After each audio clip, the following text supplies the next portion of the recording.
ഇനി സദഖത്തുൽ വസീലയിൽ അങ്ങനെ പൊട്ടത്തരം പറയോ? ഇത് മക്കയും മദീനയും നോക്കണ്ട.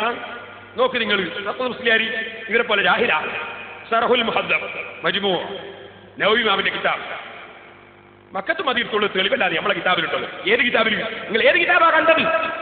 കിതാബ് പിടിക്കാൻ അറിയോ? എന്നിട്ടല്ലേ കിതാബ് മനസ്സിലാക്കല്? കിതാബ് പിടിക്കാൻ അറിയോ? ഇന്നൊരു കേട്ടോളൂ, ഞാൻ വായിക്കാം. മക്കയും മദീനത്ത് തെളിവല്ലാതെ നമ്മളെ കിതാബിലുണ്ട്. കേട്ടോളൂ. ഇമാം ഷാഫിഈ റളിയല്ലാഹു അൻഹുവിന്റെ മദ്ഹബിൽപ്പെട്ട പണ്ഡിതന്മാർ തെളിവ് പറയുന്ന വിഷയങ്ങൾ എടുത്തു തിരിച്ചുകൊണ്ട് ഇമാം നവവി പറയും, ഫഹ്തജ അസ്ഹാബുനാ ബിഹദീസ് അബീ മഹ്ദൂറ ഖാലൂ വഹുവ മുഖദ്ദമുൻ അലാ ഹദീസ് അബ്ദുല്ലാഹി ഇബ്നു സൈദ് ലി ഔജുഹി. തെളിവുകളാണ്. ആ തെളിവുകൾ അഹദുഹാ ഒന്ന്, വസാനി രണ്ട്, വസാലിസു മൂന്ന്, വറാബിഉ നാലാമത്തെ തെളിവ് അമലു അഹ്ലിൽ ഹറമൈനി, മക്ക മദീനക്കാർ ചെയ്തു വരുന്നത് അങ്ങനെയാണ്. അതൊരു തെളിവാ. ഷാഫി മദ്ഹബിലെ പണ്ഡിതന്മാർ പറയുന്ന ഒരു തെളിവാ. ഇനി ശറഹുൽ മദ്ഹബ് വേറൊരു സ്ഥലം. ഷാഫി ഇമാമെന്നെ ചോദിക്കുക, മക്കയും മദീനയും തെളിവില്ല, പിന്നെ ഏതാ തെളിവ്? ആര്? ഷാഫി ഇമാം ചോദിക്കുകയാണ്. കേട്ടോളി. قال الشافعي في القديم الرواية في الأذان تكلف لأنه 5 مرات في اليوم والليلة في المسجدين، يعني مسجدي مكة والمدينة على رؤوس المهاجرين والأنصار.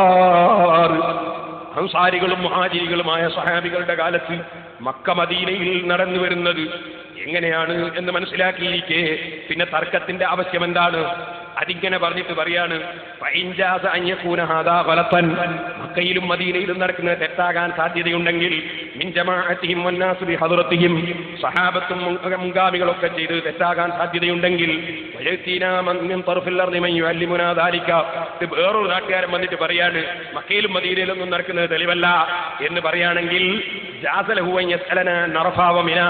എന്നാൽ അയാൾക്ക് നമ്മളോട് ചോദിക്കാം, മക്കയിലും മദീനയിലുള്ള നമ്മളോട് ചോദിക്കാം, അറഫനെ സംബന്ധിച്ച് മിനനെ സംബന്ധിച്ച് നമ്മൾ പറഞ്ഞു കൊടുക്കും. നബി സഹാബത്തിൽ ഇങ്ങനെ അതാ മിന എന്ന് പറഞ്ഞു, അതാ അർഫ എന്ന് പറഞ്ഞു പറഞ്ഞു കൊടുക്കും. അവരെല്ലാം ഇവിടെയാ നിന്ന് അവിടെയാ നിന്ന് പറഞ്ഞു കൊടുക്കും.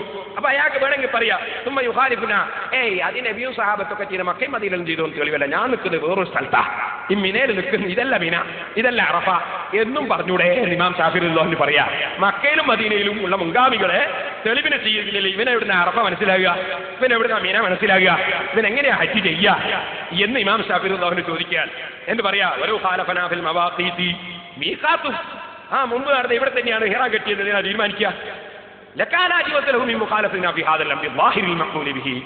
ബാങ്കിനെ സംബന്ധിച്ച് വന്ന ഈ വിഷയത്തിൽ നമുക്കെതിരായി പറയുന്നവന് അതിനേക്കാളും പറയാന്നല്ലേ അതാ മീഖാത്ത് ഇതല്ല എന്ന് പറയില്ല, അതല്ലത്. അത്ര ഗൗരവത്തിലായി ഇമാം ഷാഫിഈ റളിയല്ലാഹു പറഞ്ഞു മക്കയും മദീനയും തെളിവല്ലാന്ന്. ഇനി നിങ്ങൾക്ക് ഞങ്ങളെ ഷാഫിഈ ഇമാം വല്ല തെളിവാവില്ലല്ലേ? ഞാൻ ബുഖാരി മറിച്ച് കാണിച്ചു തരാം കേട്ടോ. ആരോടായി പറയുന്നത്? പൊട്ടന്മാർ നമ്മളല്ലേ? മക്കയും മദീനയും തെളിവല്ലല്ലേ? നിങ്ങൾ ബുഖാരി പഠിക്കാത്ത ഞാൻ ഉത്തരവാദി. സഹീഹുൽ ബുഖാരി നോക്കൂ, വെക്കുമോനെ ബുഖാരിയുടെ പേജ് വെക്കൂ. ബാബു മാ ദക്കറ നബിയ്യു സല്ലല്ലാഹു അലൈഹി വസല്ലമ വഹല്ല അലാ ഇത്തിഫാഖി അഹ്ലിൽ ഇൽമി വമജ്തമഅ അലൈഹിൽ ഹറമാനി മക്ക വൽ മദീന. അല്ലാഹുവിന്റെ റസൂൽ പഠിപ്പിച്ചതും പ്രേരിപ്പിച്ചതും അലാ ഇത്തിഫാഖി അഹ്ലിൽ ഇൽമി, വിവരമുള്ളവർ ഏകോപിക്കുന്ന കാര്യത്തിന്റെ മേൽ നിങ്ങൾ അല്ലാഹുവിന്റെ റസൂൽ പ്രേരിപ്പിച്ചു. അലിമീങ്ങൾക്കിടയിൽ തർക്കമില്ലാത്ത നിങ്ങൾ തർക്കം വലിച്ചിടരുത്. മക്ക വൽ മദീന, മക്കയും മദീനയും യോജിച്ച ഒരു കാര്യത്തിൽ നിങ്ങൾ എതിര് പറയരുത്. വമാ കാന ബിഹിമാ മിൻ മസാഇദിൻ നബിയ്യി സല്ലല്ലാഹു അലൈഹി വസല്ലമ വൽ മുഹാജിരീന വൽ അൻസാരി വമുസല്ലൻ നബിയ്യി സല്ലല്ലാഹു അലൈഹി വസല്ലമ വൽ മിൻബരി വൽ ഖബ്രി. മക്കയിലും മദീനയിലുമുള്ള ജാറങ്ങള്, മുഹാജിരീകൾ അൻസാരികളെ ജാറങ്ങള്, അതുപോലെ റസൂലുള്ളാഹിന്റെ മുസല്ല, റസൂലുള്ളാഹിന്റെ മിൻബർ, വൽ ഖബ്രി, അതേ മക്ക മദീനയിലുള്ള ഖബറുകളെ കുറിച്ച് പറയുന്ന അധ്യായം.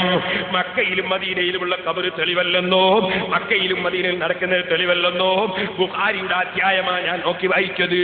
കിതാബിന്റെ ABCD പഠിക്കാതെ മൗലവിമാരെ 2 ബുക്കും വായിച്ചിട്ട് കൊത്താൻ നടക്കുന്നത് നിങ്ങളെ വിഡിത്തമല്ലേ, പൊട്ടത്തരമല്ലേ? എനിക്ക് കേട്ടോളി, ഇനി നമ്മളെ ടെലിഫോൺ എന്താണ്? എന്നെ മൂപ്പര് ലിഫ്റ്റ് കൊടുക്കുമ്പോൾ ഇങ്ങനെ മൂപ്പർക്കറിയാം പ്രസംഗിച്ച ഏതായാലും നേടൂല, എന്നെ ലിഫ്റ്റ് കൊടുക്കൽ എന്നല്ലേ നല്ലത്. എന്നെ മൂപ്പര് ലിഫ്റ്റ് കൊടുക്കുമ്പോൾ ചാർജ് ചെയ്യാനങ്ങ് വാ, ലിഫ്റ്റ് കുടിച്ചിത്തരാറ്. ഞാൻ അതിന്റെ ശേഷം 2 പ്രാവശ്യം പോയി വന്നിട്ടോ.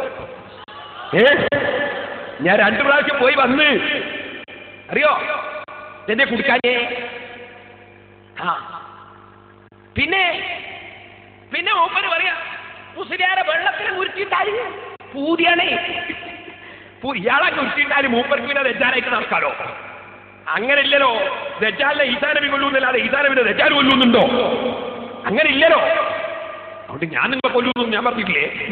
നിങ്ങളെ ആശയം ഞാൻ കൊല്ലും, നിങ്ങളല്ല. നിങ്ങളെ ആശയം ഇൻഷാ അല്ലാഹ് നിങ്ങളെ പുസ്തകം വെച്ചിട്ട് നശിപ്പിക്കും. അതിനാണ് ജീവിതം കേട്ടോ. മുസ്ലിമീങ്ങളെ വഞ്ചിച്ച് ഒരു ഈമാനില്ലാത്തവർ ഈ മൗലവിമാര്. മൗലവി പറയാ, മുസ്ലിയാരെ കഴുത്തിലൊരു ടെലിഫോൺ കെട്ടിയിട്ട് വെള്ളത്തിലങ്ങ് ഇട്ടാലെന്താ?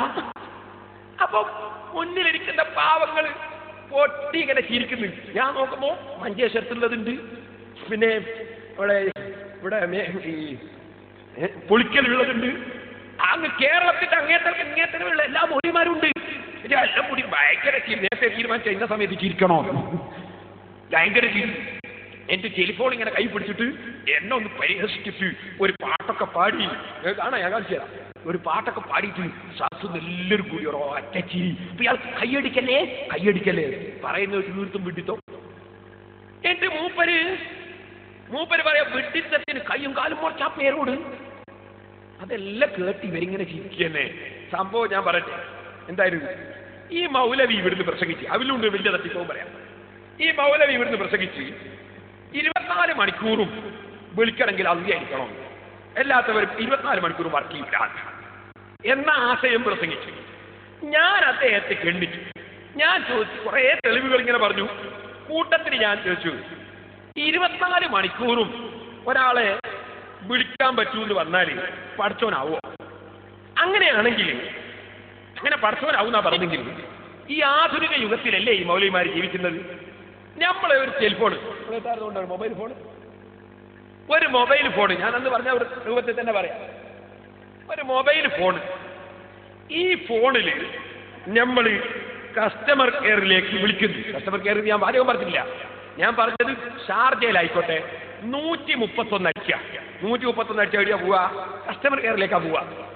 അപ്പൊ 131 അടിച്ചാൽ ഇത്ര ദിർഹം ബാക്കിയുണ്ട്, ഇത്ര ദിർഹം ബാക്കിയില്ല എന്ന് 24 മണിക്കൂറും വിളിച്ചാൽ ഉത്തരം കിട്ടൂലേ? എവിടുന്ന് വിളിച്ചാലും കിട്ടൂലേ? എവിടുന്ന് തന്നെ അതിന്റെ പരിധിയിൽ UAE എവിടുന്ന് വിളിച്ചാലും കിട്ടും. എല്ലാരും വിളിച്ചാലും കിട്ടും, ഒരേ സമയത്ത് കിട്ടും.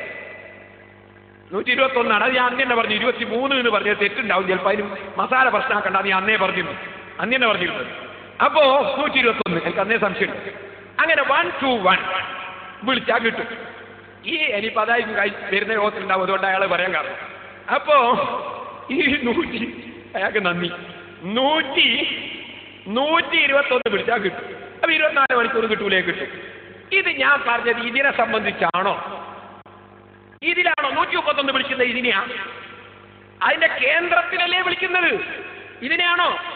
പിന്നെ ഇത് കഴുത്തി കെട്ടിയിട്ട് വെള്ളത്തിലിട്ടാല് ഇതും കൊണ്ട് ലിഫ്റ്റിൽ കയറിയാലും എന്ന് പറഞ്ഞാൽ ആ മൗലവിക്ക് പറഞ്ഞേ മനസ്സിലായില്ലോ?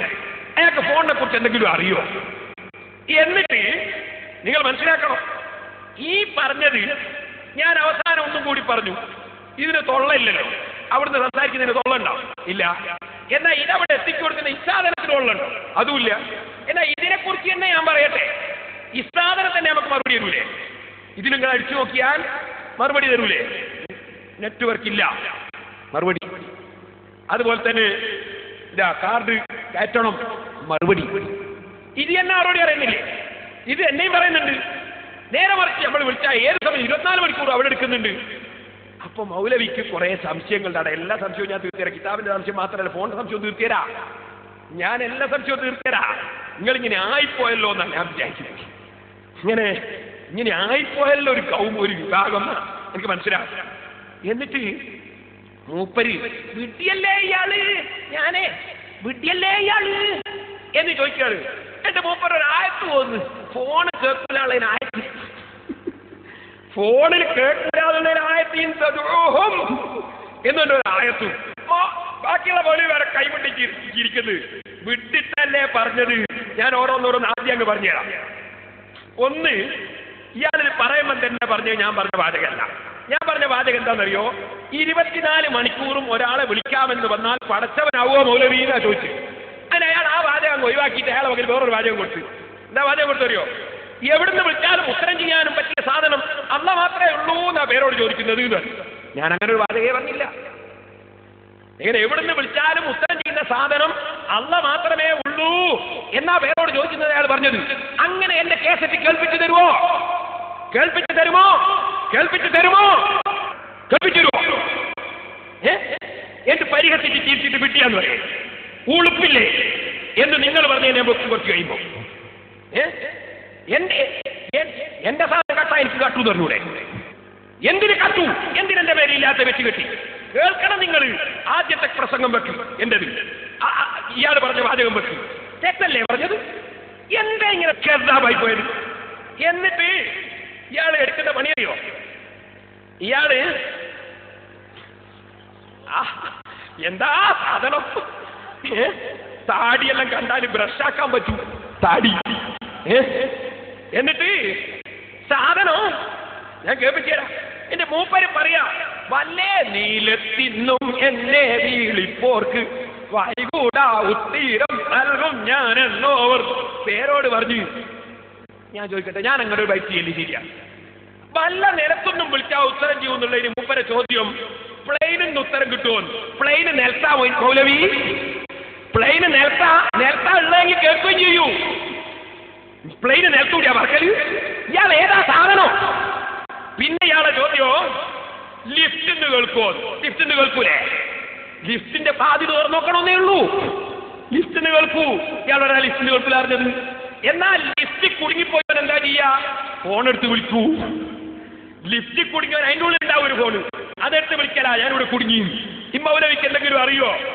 പിന്നെ ഈ മൗലവിന്റെ ചോദ്യം സിം കാർഡ് ഇല്ലാണ്ട് വിളിക്കാൻ കഴിയോ? റിലയൻസിന്റെ ഫോൺ അറിഞ്ഞ വിവരം അറിയില്ലേ ഇവൻ? റിലയൻസിന്റെ ഫോൺ അറിഞ്ഞ വിവരം ചാർജേ പോയി മൂലയിൽ ഇരുന്നാ പോരാ. ഫോണിനെ കുറിച്ചൊക്കെ പഠിക്കണോ കേട്ടോ? ഫോണിനെ കുറിച്ച് പഠിക്കണോ? ഇനി അല്ലാത്ത ഫോൺ വിളിച്ചാൽ കിട്ടൂലേ? അല്ലാത്ത ഫോൺ എമർജൻസി കിട്ടും, പോലീസ് സ്റ്റേഷനിലേക്കാ പോവുക. സിം കാർഡ് അങ്ങ് എടുത്തിട്ട് വിളിച്ചാലേ BSNL വിളിച്ചാൽ പോലീസ് സ്റ്റേഷനിലേക്കാ പോവുക. അറിയോ? ഇയാളെ കൊണ്ടുകൊണ്ട് ജയിലിലേക്കാ, പോലീസ് സ്റ്റേഷനിലേക്കല്ല കേട്ടോ. പിന്നെ 112 വിളിക്കണമെന്നേ ഉള്ളൂ. പഠിച്ചോ മൗലിയാമാരെ കേട്ടോ? മുസ്ലിയാമാരെന്ന് പഠിച്ചോ. 112 വിളിച്ചാൽ പോലീസ് സ്റ്റേഷനിലേക്ക് പോകും. കാർഡ് വേണമെന്നില്ല. ഇയാൾക്ക് സിം കാർഡ് ഇല്ല ഞാൻ കേൾക്കുമോ? പിന്നെ ഇയാളെ ചോദ്യം പരിധിക്ക് പുറത്താണ് എന്ന് പറയൂ. അതൊരു ഉത്തരല്ല.